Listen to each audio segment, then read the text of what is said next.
everything that we do is to give you as much chance to have the highest amount of preventability of anything happening. Of course. You know, it's like if you follow these steps, and like you said, like the dog park or the 6-year-old birthday party, like you're just setting yourself up for success by knowing that this is not a good thing for my dog to be at. You know, and if you don't have them there, you won't have a problem. That's just it, right? And again, it's a lot of people misconstrue when I have that conversation with them. Oh, I'm taking away all of the things that we should be able to do with our dogs, right? These things aren't rights, right? No. You're not entitled to have your dog at all these different places, right? Your dog does not need to do all of these things to have a really good life, right? Again, Vinny, I don't take him to any of that kind of stuff. I don't do any of those types of things with him. But guess what?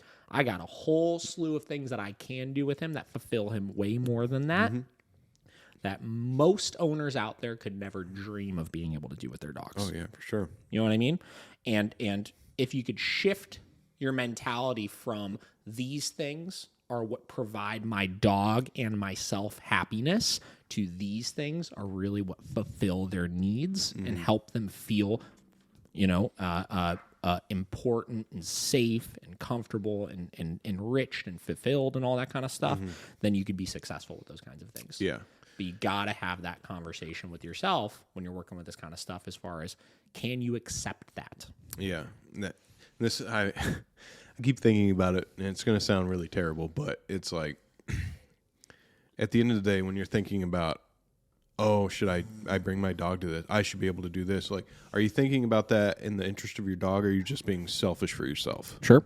You know? Which is true. And again, listen, this is not intended to be owner bashing by any means. No, I'm not. Right? Because this is an education thing, right? Yeah. That's all this is, right? But if you look at that mentality, even if you're doing it with the own, you're good of like, I'm trying to do best on my dog, you have to understand how some of those mentalities are in fact selfish. You know what I mean? And in order to be successful with it, you have to recalibrate that. Yeah, exactly. So you're 100% correct about that. You Yeah. know, for some people, it's like a staple of pride of like, this is what I can do with my dog. Look at what I right? can do, As opposed to just understanding your dog doesn't like some of that kind of stuff. Yeah. You know? And you made a great point. Like with Vinny, you can do 1,000 other things than have him come to this party. Yep. You know? And he likes it a hell of a lot more, I'll tell you that. Yeah, exactly. Those other things are way more beneficial to his state of being and happiness than if you try to force him into something that you know that makes him uncomfortable. Yeah.